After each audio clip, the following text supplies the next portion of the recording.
प्यारे अभ्यर्थियों नमस्कार। स्वागत है आप सबका आपके अपने इस पीकेजी के स्टडी पॉइंट के यूट्यूब चैनल पर। तो दोस्तों, आज की इस क्लास में हम बात करने वाले हैं बीएसटीसी और पीटी एग्ज़ाम 2024 के लिए राजस्थान जीके के मोस्ट इंपॉर्टेंट प्रश्नों के ऊपर चर्चा करेंगे। जो भी छात्र छात्रा बीएसटीसी एग्ज़ाम 2024 की तैयारी कर रहा है तो आज की क्लास आपके लिए बड़ी इंपॉर्टेंट रहने वाली है। और आपका ना दोस्तों एंड तक क्लास में बने रहना है, एंड तक बहुत करना है। तो बिना किसी देर के क्लास को शुरू करते हैं दोस्तों।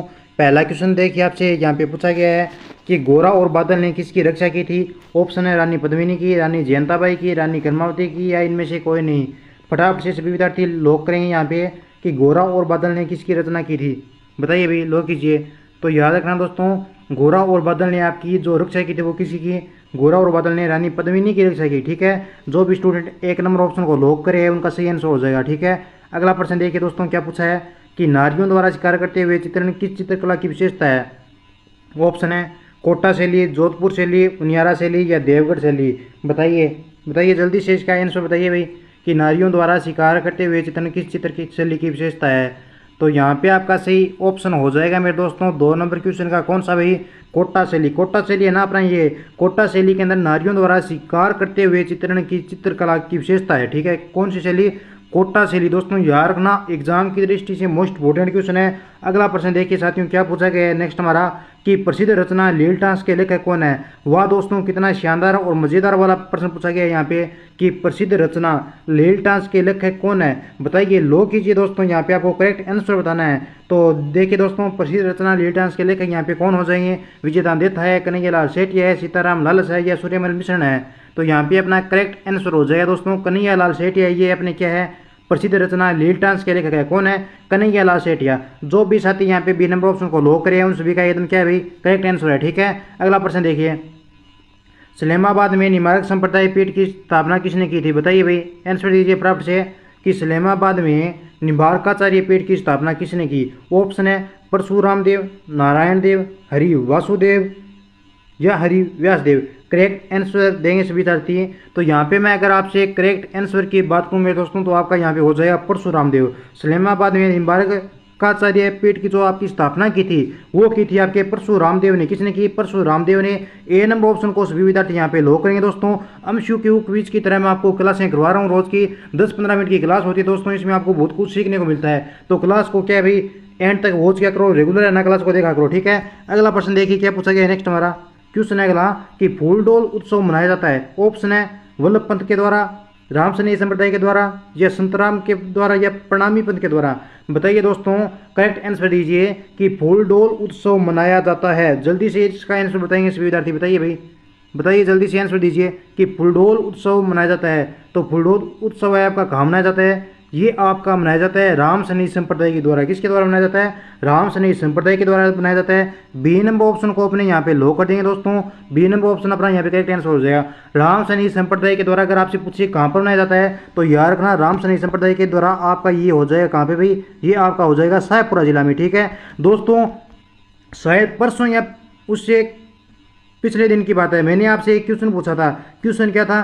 क्वेश्चन बताऊंगा मैं आपको क्या था, लेकिन उससे पहले पहले प्रश्न बताता हूँ। प्रश्न मैंने आपसे पूछा था कि ब्रह्म रसिया नृत्य ये कहाँ का प्रसिद्ध है। ये क्या है? अलवर और भरतपुर। क्या 2 ऑप्शन इनके सही होते हैं? लेकिन वहाँ पे क्या थे? वहाँ पे एक नाम था अलवर दोस्तों और एक नाम था जयपुर। ठीक है, 2 ऑप्शन थे 4 ऑप्शनों के अंदर, तो दोनों नाम दिए गए थे। तो वहाँ पे आपका करेक्ट आंसर होता है वहाँ पे कौन सा भी? अलवर होता है वहाँ पे। लेकिन अलवर के साथ में जयपुर है तो हम जयपुर को छोड़ नहीं सकते, वहाँ पर जयपुर को लो करना पड़ेगा अपन को। अगर एग्जाम में क्वेश्चन सीधा छोड़ेंगे तो वो अपना क्वेश्चन गलत माना जाएगा। इसलिए मैंने आपको वो प्रश्न है ना जानबूझकर वहाँ पे एक ऑप्शन अलग दिया था। ठीक है, यहाँ पे देखिए दोस्तों, अगर आप करें बीएसटीसी एग्जाम 2024 की तैयारी, पीटीटी एग्जाम 2024 की तैयारी, आपको सारी क्लासें वो बिल्कुल फ्री में उपलब्ध कराई जाती है।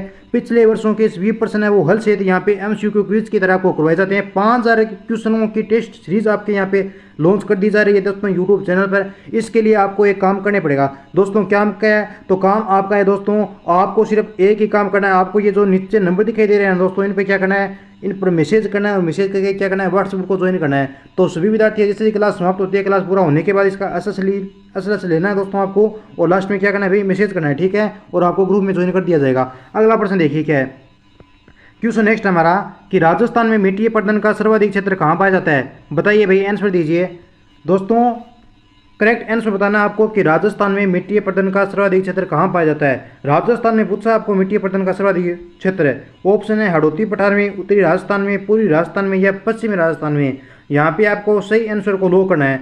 तो यहाँ पे बिल्कुल भाई सभी विद्यार्थियों का एकदम सही करेक्ट जवाब है। सभी ने यहाँ पे लो किया दोस्तों, किसको, ए नंबर ऑप्शन को लो किया, हड़ौती पठार में। बिल्कुल सही आंसर है सभी का।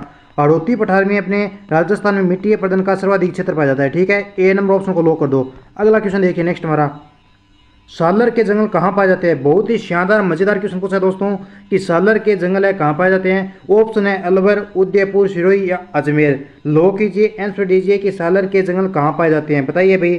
देखिए दोस्तों, आपको करेक्ट आंसर देना है। यहाँ पे यही आपसे पूछा गया है कि सालर के जंगल कहाँ पे पाए जाते हैं। तो यहाँ पे आपको लो करना है एकदम सही आंसर, किसको भाई, सालर के जंगल कहाँ पाए जाते हैं।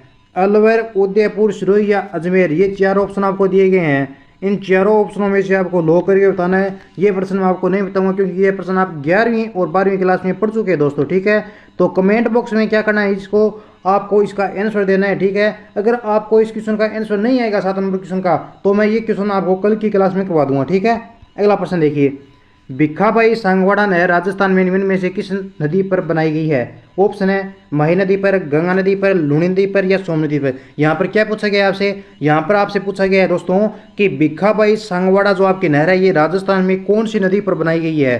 तो दोस्तों देखिए, आंसर देना है आप सभी को। सभी विद्यार्थी यहाँ पे लो कीजिए भाई, 8 नंबर क्वेश्चन का करेक्ट आंसर देना है। तो हमारा करेक्ट आंसर हो जाएगा इस क्वेश्चन का मही नदी पर। कौन सी नदी पर भाई, मही नदी पर आपकी भिखाबाई सांगवाड़ा नहर बनाई गई है।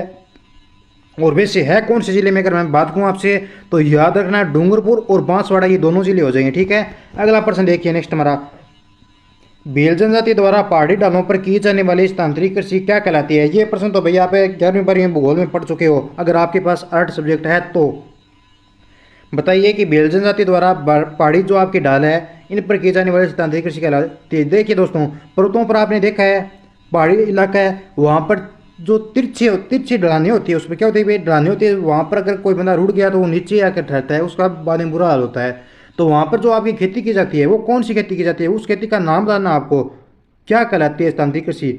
दजिया है, चिमाता है, दीपा या दहिया है। तो यहाँ पे अपना आंसर हो जाएगा चिमाता। क्या कहलाती है भाई, चिमाता कहलाती है वो। ठीक है, 2 नंबर ऑप्शन अपना यहाँ पे करेक्ट जवाब हो जाएगा। अगला क्वेश्चन देखिए क्या पूछा गया नेक्स्ट हमारा, गुरुमुख निहाल सिंह को राजस्थान का प्रथम राज्यपाल नियुक्त कब किया गया। इस प्रश्न का आपको एकदम सही जवाब देना है भाई। क्या देना है, एकदम सही जवाब देना है। यहाँ पर मैं आपको ऑप्शन देता हूँ, एक और ऑप्शन क्या दे दूँ, एक ऑप्शन देता हूँ दोस्तों मैं आपको यहाँ पे 9 मई 1956। बताइए करेक्ट आंसर बताइए कि गुरुमुख निहाल सिंह को राजस्थान का प्रथम राज्यपाल नियुक्त कब किया गया। अगर दोस्तों मैं यहाँ पे आपसे करेक्ट आंसर की बात करूँ तो इसका करेक्ट आंसर हो जाएगा अपने 10 नंबर क्वेश्चन का 1 नवंबर 1956 को राजस्थान का प्रथम राज्यपाल नियुक्त किया गया। और किसको नियुक्त किया गया, तो याद रखना गुरुमुख निहाल सिंह। गुरुमुख निहाल सिंह को राजस्थान का प्रथम राज्यपाल नियुक्त किया गया। कब किया गया, तो 1 नवंबर 1956 को। एग्जाम की दृष्टि से मोस्ट इंपोर्टेंट क्वेश्चन है दोस्तों। अगला प्रश्न देखो भाई, अगला प्रश्न है कि राजस्थान के निम्नलिखित मुख्यमंत्री में से कौन भारत की संविधान सभा का सदस्य नहीं रहा है। सही आंसर देना है, सही ऑप्शन को आपको लो करना है कि राजस्थान के निम्नलिखित मुख्यमंत्री में से कौन भारत की संविधान सभा का सदस्य नहीं रहा है। तो दोस्तों देखिए, मैं आप सभी का यहाँ पे कमेंट पढ़ रहा हूँ, सभी का एकदम करेक्ट आंसर आ रहा है। ऑप्शन है हीरालाल शास्त्री, सी एस वेंकटाचार्य, जयनारायण व्यास, टीकाराम पालीवाल। क्वेश्चन क्या है फिर से पढ़ लीजिए कि राजस्थान के निम्नलिखित मुख्यमंत्री में से कौन भारत की संविधान सभा का सदस्य नहीं रहा है। संविधान सभा का सदस्य नहीं रहा है, ये क्वेश्चन पूछा आपसे, तो ये कौन सा नहीं रहा है भैया आपका, बताइए कौन भारत की संविधान सभा का सदस्य नहीं रहा है। हीरालाल शास्त्री है, सी एस वेंकटाचार्य है, जयनारायण व्यास है, टीकाराम पालीवाल है। सर जी ये प्रश्न हम पर छोड़ दूँ क्या, क्रिएट कर दोगे। बिल्कुल, तो ये लो आपके लिए प्रश्न छोड़ दिया, आपको आंसर देना है इसका। कहाँ पे, कमेंट बॉक्स में। अगला प्रश्न देखिए, राजस्थान उच्च न्यायालय की स्थापना कब की गई। ऑप्शन है 29 अगस्त 1949 को, 26 जनवरी 1949 को, 15 अगस्त 1947 को, 1 नवंबर 1981 को। राजस्थान उच्च न्यायालय की स्थापना कहाँ की है। अगर दोस्तों मैं अगर आपसे बात करूँ कि राजस्थान उच्च न्यायालय है कहाँ पे, तो ये आपका जोधपुर में हो जाएगा। तो यहाँ पे इस क्वेश्चन का अगर आपका करेक्ट आंसर की अगर मैं आपसे बात करूँ तो एकदम सही आंसर हो जाएगा आपका 29 अगस्त 1949 को। राजस्थान उच्च न्यायालय की स्थापना 29 अगस्त 1949 को जोधपुर में की गई थी। ए नंबर ऑप्शन सभी विद्यार्थियों का एकदम सही आंसर आया। अगला क्वेश्चन देखिए कि राज्य सरकार के मुख्य सचिव की नियुक्ति कौन करता है। बहुत ही प्यारा क्वेश्चन पूछा गया है, एग्जाम की दृष्टि से मोस्ट इंपोर्टेंट प्रश्न है। देखिए दोस्तों, आपका लेवल बीएसटीसी के एग्जाम का ऐसा ही रहता है। अगर ऐसे प्रश्न आप पढ़ते हो तब तो आपका एग्जाम में स्कोर है ना वो हाई फाई रह जाएगा। वो टेंशन लेने की कोई बात नहीं, क्योंकि अब की बार जो आपके फॉर्म वो कम आए हैं तो कम नंबरों पर भी आपका सिलेक्शन हो जाएगा। तो राज्य सरकार के मुख्य सचिव की नियुक्ति कौन करता है बताइए। तो 13 नंबर क्वेश्चन का सही जवाब दे रहे हैं सभी विद्यार्थी। यहाँ पे सभी का आंसर आया है मुख्यमंत्री। ठीक है, क्या आंसर है, मुख्यमंत्री आया। सभी ने बी नंबर ऑप्शन को लॉक किया है। वाह, शानदार, अति प्रश्नदायक क्वेश्चन है, बहुत ही मजेदार क्वेश्चन पूछा गया था आपसे। क्या था, मुख्यमंत्री था। 13 नंबर क्वेश्चन है। ठीक है, आगे देखिए, आगे बढ़िए, अगले प्रश्न की बात करें अपन कि राजस्थान में पहली सूती वस्त्र मिल की स्थापना कब की गई। ऑप्शन है 1890, 1881, 1889 या 1989। बताइए कि राजस्थान में पहली सूती वस्त्र मिल की स्थापना कब की गई। बताइए बताइए, बेप्रॉपर्ट से लोग कीजिए, आंसर दीजिए दोस्तों कि राजस्थान में पहली सूती वस्त्र मिल की स्थापना कब की गई। तो ये की गई आपकी 1889 में। 1889 मैंने डी नंबर ऑप्शन को लॉक किया है। अब आपको ये कमेंट बॉक्स में कमेंट करके बताना है कि क्या मैंने आपको इस क्वेश्चन का आंसर सही बताया है। अगर आप वाकई में बीएसटीसी एग्जाम की तैयारी करते हो तब तो आपको ये पता होना चाहिए कि राजस्थान में पहली सूती वस्त्र मिल की स्थापना कब की गई। ठीक है, मैं यहाँ पे गलत भी बता सकता हूँ, लेकिन आपको कमेंट बॉक्स में क्या करना है भाई, बताना है कि ये मैंने सही बताया। लेकिन रुकिए, यहाँ पे इसको कर दीजिए, क्या अपन करेंगे यहाँ पे 1889 को। राजस्थान में पहली सूती वस्त्र मिल की स्थापना कब की गई, 1889 में की गई। ठीक है, क्या करेंगे 1889 में। जो भी स्टूडेंट भाई लोग यहाँ पे सी नंबर ऑप्शन को लॉक करें हैं उनका सही आंसर हो जाएगा। राजस्थान में पहली सूती वस्त्र मिल की स्थापना 1889 में की गई। फिर से बोल रहा हूँ। अगला प्रश्न, राजस्थान की प्रथम औद्योगिक नीति की घोषणा कब की गई। ऑप्शन है 1994, 2001, 1978, 1981। फिर से बोल रहा हूँ दोस्तों, गलत मत करना कि राजस्थान में पहली सूती वस्त्र मिल की स्थापना कब की गई। तो याद रखना, राजस्थान में पहली सूती वस्त्र मिल की स्थापना आपकी सन 1889 में की गई थी। कब की गई, सन 1889 में।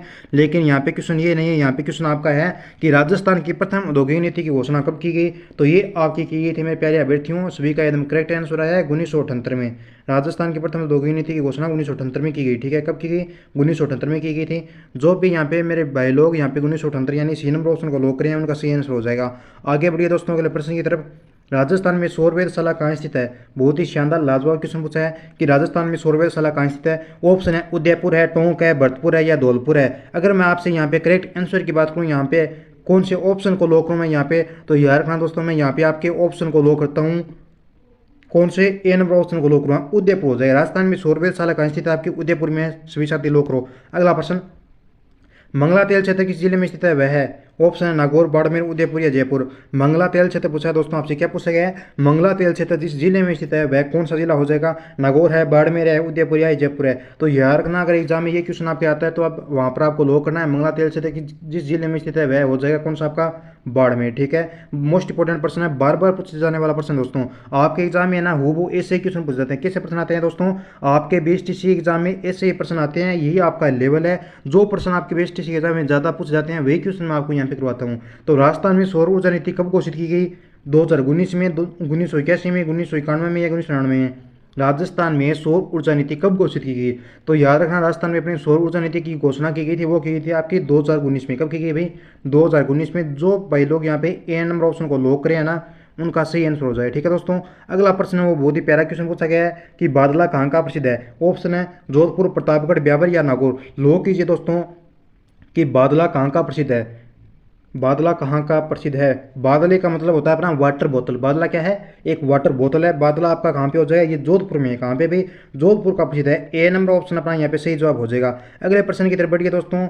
एग्जाम आपका नज़दीक आ चुका है, बिल्कुल भी आपको क्या करनी है भाई, ढील नहीं बरतनी है। ठीक है, क्या करनी है, ढील नहीं बरतनी है आपको। एग्जाम की दृष्टि से मोस्ट इंपोर्टेंट क्वेश्चन आ गया आपका कि राजस्थान का नागपुर कहलाता है। ऑप्शन है प्रतापगढ़, ब्यावर, झालावाड़ या अजमेर। तो राजस्थान का नागपुर कहा जाता है अपने किसको, झालावाड़ को कहा जाता है। सर जी 3 नंबर ऑप्शन को लॉक कीजिए। ये ले भाई मेरे लाडले, मैंने 3 नंबर ऑप्शन को लॉक कर दिया है। राजस्थान का नागपुर झालावाड़ को कहा जाता है। झालावाड़ में सर्वाधिक संतरों का उत्पादन होता है। कहाँ पे, झालावाड़ में सर्वाधिक संतरों का उत्पादन होता है। ये बात आपको याद रखनी है। ठीक है, अगला क्वेश्चन है एशिया महाद्वीप का सबसे बड़ा कृषि फार्म कहाँ स्थित है। वाह, लॉक करो भाई इस प्रश्न को, क्या करो, स्टार मार्क कर दो इस क्वेश्चन को। एशिया महाद्वीप का सबसे बड़ा कृषि फार्म कहाँ स्थित है। ऑप्शन है सूरतगढ़ में है, चंदेरिया में है, बस्सी में है या जयपुर में है। एशिया महाद्वीप का सबसे बड़ा कृषि फार्म अगर आपसे पूछे दोस्तों तो याद रखना ये आपका सूरतगढ़ में हो जाएगा। ए नंबर ऑप्शन आपका यहाँ पे करेक्ट जवाब होगा और सभी विद्यार्थियों का एकदम सही आंसर आया। ठीक है, इस बार किसी साथी ने गलत जवाब नहीं दिया है।